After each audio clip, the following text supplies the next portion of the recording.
Magandang araw po sa akin mga sulad na viewers. Hala grabe bahay nila Carla pinasok ng ilang kalalakihan. Carla grabe iyak ng iyak na trauma ito, kaya agad silang tumawag ng pulis at agad naman itong nahuli. Yan po ang video na pag-uusapan natin ngayon mga kakalingap.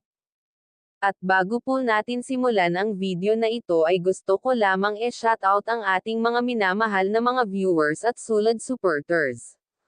Dahil nga sa pagsisikap ni Carla na makapagtapos sa pag-aaral ay sinabak niya ang pagiging K-Angels kahit na mahiyain siya.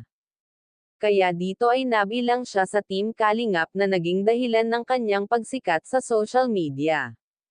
Dahil sa maganda ito at taglay niyang aking talino, kaya marami ang humanga sa kanya.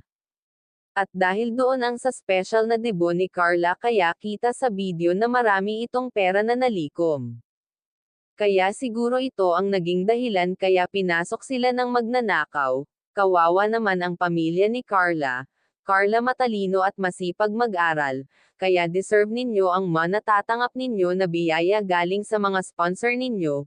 Will nakikita naman natin na matalino talaga ito at taglay nito ang angking galing kaya dito ay mas lalong humanga ang Team Kalingap sa magandang opportunity para sa iyong pamilya.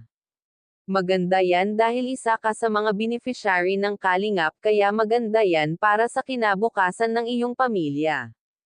Proud sa iyo ang Team Kalingap at wag po muna skip ang video na ito para malaman ang nilalaman nito.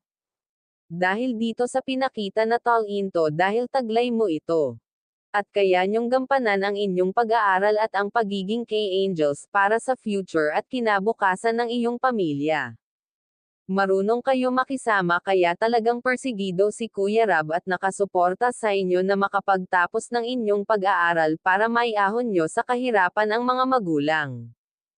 At hindi niya talaga nakalimutan lahat pasalamatan ang tumulong sa kanya, kung hindi dahil sa kanila ay hindi sila maging successful ang pamumuhay ngayon dahil hindi na sila tulad ng dati. Malaki na ang pinagbago nila ngayon kaya laking pasalamat niya sa bumubuo ng Team Kalingap at dahil marami ang nagmamahal at humahanga sa taglay niyang ganda, at wag nga po pala natin kalilimutan suportahan ang ama ng ating Kalingap na si Val Santos Matubang.